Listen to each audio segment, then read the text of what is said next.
यार रात का टाइम है और अभी मैं अपने मुर्गों को बंद करने के लिए आया हूँ और हल्की हल्की बारिश भी हो रही है इस टाइम।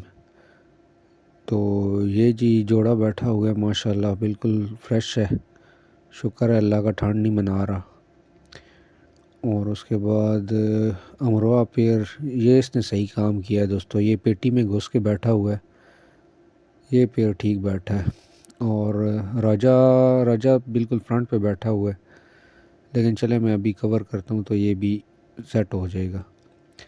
और ये देसी मुर्गियाँ और पट्ठे भी माशाल्लाह बिल्कुल ठीक बैठे हुए हैं, कोई मसला मसाइल नहीं है।